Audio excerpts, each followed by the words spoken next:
Hello बच्चों, कैसे हैं आप सभी लोग। आशा करती हूँ आप सभी लोग बहुत बहुत बहुत अच्छे होंगे। तो आज के हम लेक्चर में क्लास 11 का एक बेहतरीन सा चैप्टर मोल कॉन्सेप्ट के बारे में स्टार्ट करते हैं। यहाँ पर लिखा भी है मोल कॉन्सेप्ट क्लास 11 एंड इसका आज प्रारंभ करने वाले हैं। लेक्चर 1 है। तो जो भी बच्चे जेई नीट एंड बोर्ड्स का प्रिपरेशन कर रहा है वो सभी बच्चों इस लेक्चर को फॉलो कर सकता है। मैं आपसे एक निवेदन करूँगा कि लेक्चर स्टार्ट करने से पहले एक कॉपी और पेन लेकर बैठे और जो मैं बोलता जाऊँ वो नोट्स डाउन करके रखें। वो जेई नीट सभी बच्चे के लिए बहुत हेल्पफुल होगा, मैं आपसे वादा करती हूँ। और आपका एक एक कॉन्सेप्ट क्लियर होगा, ये मेरा वादा है। तो चलो देरी ना करके फटाफट से स्टार्ट करते हैं। अब हम डेफिनेशन ऑफ मोल्स के बारे में जानेंगे। ये मोल्स क्या होता है भैया? ये मोल्स बेसिकली होता है कोई भी अमाउंट मेज़र करने की यूनिट। मतलब भैया amount of any substance, amount of any substance। इस मोल को हम कैसे रिप्रेजेंट करते हैं भैया? इस मोल को हम ऐसे रिप्रेजेंट करते हैं, एल लिख देते हैं। ये इसका क्या है? ये इसका यूनिट है। मतलब भैया एक तो देसी भाषा में समझाओ ना। देखो मोल बेसिकली क्या होता है, जैसे तुम दुकान में जाते हो आलू गाजर खरीदने के लिए, तुम क्या बोलते हो भैया को? भैया हमें 1 kg आलू दे दो, 1 kg गाजर दे दो। ठीक वैसे ही किसी सब्सटेंस का अमाउंट मेज़र करने के लिए हमें मोल की आवश्यकता पड़ती है। मोल एक यूनिट है जिसकी मदद से हम कोई भी सब्सटेंस का अमाउंट मेज़र कर सकते हैं। तो आ जाओ इसका डेफिनेशन के बारे में भी जान लेते हैं। यहाँ पर क्या लिखा है? Amount of any substance. मैं क्या बोला था? एक अमाउंट है। मोल क्या है? एक अमाउंट है किसी भी सब्सटेंस को मेज़र करने के लिए which contains equal number of particles. Particles क्या क्या हो सकता है? एक एटम्स भी उसमें प्रेजेंट हो सकता है, एक मॉलिक्यूल्स भी प्रेजेंट हो सकता है और एक आयंस भी हो सकता है। आयंस कितना प्रकार की होता है? Cation and anion. As their number of carbon atoms present in 12 gram of carbon 12। भैया यहाँ पर ये जो कार्बन 12 है ये क्या होता है? ये एक्चुअली बेसिकली होता है it's the isotope of carbon. क्या होता है कार्बन 12? कार्बन का एक आइसोटोप होता है। It's the isotope of carbon. तो इससे हम कैसे समझेंगे? देखो इसका मतलब क्या है भैया? मतलब कार्बन 12 ग्राम कार्बन में जितना भी एटम्स प्रेजेंट होगा उसे ही हम एन मोल बोल सकते हैं।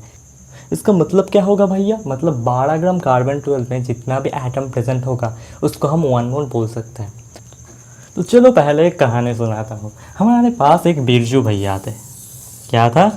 बिरजू भैया था। उसने एक दिन क्या किया, उसका एक मास्टर जी था। उसका क्या था?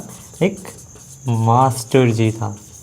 उन्होंने मास्टर जी के पास गया, बोला मास्टर जी आप तो इतना कार्बन 12 के सैंपल के साथ खेलते हो, क्या उस कार्बन 12 में कितना एटम्स प्रेजेंट है ये निकाल सकते हो?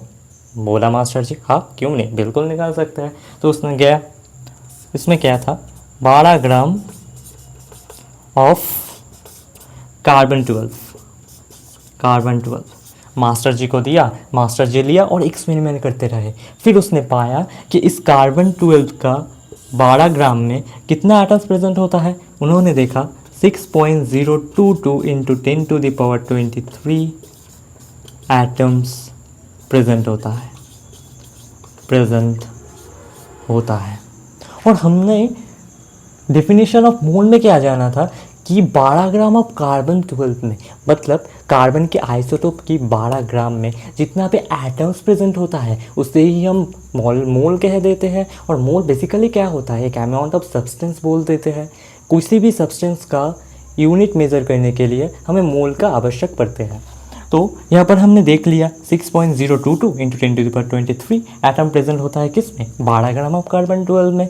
तो यहाँ पर हम नहीं बोल सकते हैं क्या 1 मोल इक्वल्स टू 6.022 इंटू 10⁻23 क्या? Atoms present in any substance, any substance. तुम बोलोगे हाँ भैया बिल्कुल तो बोल सकता है। तो हमारे पास ये जो भैया था ना, इसका जो मास्टर जी का नाम था, इसका नाम था एवोगाड्रो। क्या था? एवोगाड्रो। और एवोगाड्रो ने क्या दिया था? उस 12 ग्राम ऑफ कार्बन 12 में कितना एटम्स प्रेजेंट है उसने बोला था। तो उस पॉइंट को, उस नंबर को हम एवोगाड्रोस नंबर बोल देते हैं। अगर मैंने पूछूं कि एवोगाड्रोस नंबर क्या होगा, एवोगाड्रोस नंबर क्या होगा, तुम बोलोगे भैया वही जो 1 मोल का होता है, वैसे ही 6.022 इंटू 10⁻23 बोल देंगे। और इसको ही और एक साइन से लिखते हैं, कैसे लिख देते हैं, कैपिटल N लिख देते हैं और उसके नीचे ही कैपिटल A लिख देते हैं। मतलब Na इक्वल्स टू हम बोल सकते हैं 6.022 इंटू 10⁻23। ठीक है, तो उस 12 ग्राम ऑफ कार्बन 12 में कितना एटम्स प्रेजेंट होता है वो किसने डिस्कवर किया था, वो किया था एवोगाड्रो ने। कौन, उसका साइंटिस्ट का नाम क्या था, साइंटिस्ट एवोगाड्रो। और उसी नंबर को हम एवोगाड्रोस नंबर कह देते हैं। तो हम ये नहीं बोल सकते कि 1 मोल जो होता है वो एवोगाड्रोस नंबर से बराबर होता है। तो एवोगाड्रोस नंबर क्या होता है, एवोगाड्रोस नंबर इक्वल्स टू हम क्या कह देते हैं, 6.022 इंटू 10⁻23। और इस एवोगाड्रोस नंबर को ही हम और एक चीज़ से रिप्रेजेंट कर सकते हैं। कैसे रिप्रेजेंट कर सकते हैं, एक कैपिटल N लिख देता है, उसके नीचे कैपिटल A लिख देता है। ये होता है हमारा 6.022 इंटू 10⁻23। और इसमें जो कार्बन 12 सैंपल होता है उसमें जो भी एटम्स प्रेजेंट होता है उसको ही हम 1 मोल कह देते हैं। तो उसमें कितना एटम्स प्रेजेंट होता है, यही ना 6.022 इंटू 10⁻23 एटम्स। तो 1 मोल को हम एनी नंबर ऑफ एटम्स कह सकते हैं, एनी एटम्स। बोलोगे बिल्कुल हाँ भैया। और एनी एटम्स कितना होता है, 6.022 इंटू 10⁻23 एटम्स।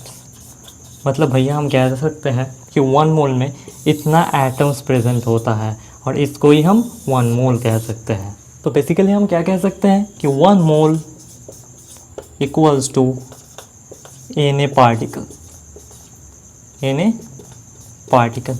और इसका वैल्यू कितना होता है, इस एन ए का वैल्यू होता है ये 6.022 इंटू 10⁻23। इसको नोट डाउन करके रखना। तो अब हम इस कुछ क्वेश्चन प्रैक्टिस करेंगे। अब हम पहले जानेंगे 1 डजन क्या होता है। बोल सकते हो तुम, कमेंट में ज़रूर बोलना। देखो 1 डजन होता है 12 यूनिट। कितना होता है भैया, 12 यूनिट होता है। तो 1 डजन एप्पल को हम क्या कह सकते हैं, कितना एप्पल होगा भैया, 12 एप्पल होगा। हाँ भैया बिल्कुल। देखो 1 मोल हम क्या जानते थे, 1 mole equals to any particle जानते थे। मतलब किसी भी सब्सटेंस का कितना अमाउंट होगा, मतलब अगर मैं पेन ले लूँ उसका कितना अमाउंट होगा, एक एप्पल ले लूँ उसका कितना अमाउंट होगा, वो हम लिखेंगे। अगर हम बोलेंगे 1 मोल पेन मतलब कितना पेन होगा, वहाँ पर Na पेन्स होगा और इसका अमाउंट कितना होगा, हम बोल सकते हैं 6.022 इंटू 10⁻23 पेन्स इसमें प्रेजेंट होगा। फिर आता है 1 मोल सोडियम। यहाँ पर हमें एक बात जानना होगा कि किसका स्मॉलेस्ट एंटिटी क्या होता है। देखो पीरियोडिक टेबल में जितना भी चीज़ प्रेजेंट है ना उसको हम एलिमेंट कहते हैं। क्या कहते हैं, एलिमेंट कहते हैं। सोडियम भी एक एलिमेंट, और एक एलिमेंट जो होता है उसका जो स्मॉल एंटिटी होता है ना, एंटिटी, उसको हम एटम्स कहते हैं। तो यहाँ पर हम एटम्स यूज़ करेंगे। और अगर कोई कंपाउंड हो, कंपाउंड किसे कहते हैं भैया, एक से अधिक एलिमेंट्स अगर जुड़ जाए और वो मिलके एक कंपाउंड तैयार करते हैं। एक से अधिक एलिमेंट्स मिलकर एक कंपाउंड तैयार करते हैं। तो कंपाउंड क्या होता है, कंपाउंड का जो स्मॉलेस्ट एंटिटी होगा, स्मॉल एंटिटी, उसे हम क्या बोल देते हैं, उसे हम बोल देते हैं मॉलिक्यूल्स। ठीक है। तो एलिमेंट का जो स्मॉल एंटिटी है उसे हम एटम्स कहते हैं और कंपाउंड का जो स्मॉल एंटिटी है उसे हम मॉलिक्यूल्स कहते हैं। तो 1 मोल सोडियम एटम्स, इसका स्मॉलेस्ट एंटिटी क्या है, इसका स्मॉलेस्ट एंटिटी है एटम्स। तो हम क्या बोलेंगे, इसमें 1 मोल सोडियम में कितना प्रेजेंट है, हम बोलेंगे Na एटम्स ऑफ सोडियम। ये हम बोल सकते हैं। सोडियम को हम ऐसे रिप्रेजेंट करते हैं Na, और इसको और कैसे रिप्रेजेंट करते हैं, हम बोल सकते हैं 6.022 into 10⁻23 atoms present in sodium. इसे ऐसे भी बोल सकते हैं, 1 मोल सोडियम का मतलब क्या हो गया, इन एटम्स ऑफ सोडियम, और इसे क्या बोल देंगे, इन का वैल्यू कितना है 6.022 इंटू 10⁻23। हम ये भी बोल सकते हैं 6.022 इंटू 10⁻3 एटम्स प्रेजेंट इन सोडियम। और यहाँ पर है 1 मोल ऑफ CO2। मैंने आपको क्या बोला था, एक से अधिक एलिमेंट अगर जुड़ जाए तो उसे हम कंपाउंड कहते हैं। और कंपाउंड का स्मॉलेस्ट एंटिटी क्या होता है भैया, कंपाउंड का स्मॉलेस्ट एंटिटी होता है मॉलिक्यूल्स। तो यहाँ पर हम क्या यूज़ करेंगे, हाँ तुमने बिल्कुल सही समझा, यहाँ पर हम यूज़ करेंगे इन ए मॉलिक्यूल्स ऑफ CO2। और इसे ऐसे भी लिख सकते हैं हम 6.022 into 10⁻23 molecules present in CO2। मतलब 1 मोल CO2 का मतलब क्या है, इतना मॉलिक्यूल्स प्रेजेंट है। ये क्या है एक्चुअली, ये तो एक अमाउंट ही है, ये अमाउंट प्रेजेंट है किसमें, CO2 में। फिर तो यहाँ पर क्या है, 2 moles of chloride ion. 2 moles का क्लोराइड आयन का मतलब क्या है, यहाँ पर 2Na क्लोराइड आयन हम बोल सकते हैं। इसको कैसे रिप्रेजेंट करेंगे, Na मतलब क्या है 6.022 मतलब इंटू 10⁻23, मतलब इससे हम 2 को गुना कर देंगे, तो 2 इंटू 6.022 इंटू 10⁻23 क्या हो जाएगा, ये आयन्स हो जाएगा। अब 2 मोल ऑफ Fe को हम कैसे रिप्रेजेंट कर सकते हैं, देखो 2Na क्या है, ये तो एलिमेंट है, इसका स्मॉलेस्ट एंटिटी क्या होगा, एटम होगा, 2Na एटम्स ऑफ आयरन हम कह सकते हैं। और ये भी कह सकते हैं 2Na मतलब क्या है 6.022 इंटू 10⁻23, तो 2 इंटू 6.022 इंटू 10⁻23 क्या एटम्स ऑफ आयरन कह सकते हैं। फिर क्या है 5 moles of CaCO3।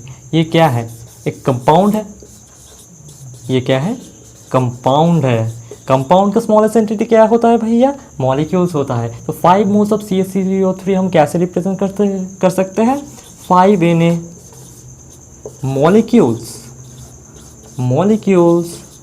Of CaCO3। इसको और कैसे ब्रेक डाउन कर सकते हैं, 5Na लिखा है मतलब 5 into 6.022 into 10⁻23 molecules of CaCO3 हम बोल सकते हैं। फिर है आयन की बात हो गया, 3 मोल्स ऑफ Mg+2। अब हम देखेंगे 3 नंबर क्वेश्चन का, यहाँ पर क्या लिखा है 10 मोल्स ऑफ Mg+2। इसको हम कैसे रिप्रेजेंट कर सकते हैं भैया, देखो 10 मोल्स मतलब क्या है, 10Na ऑफ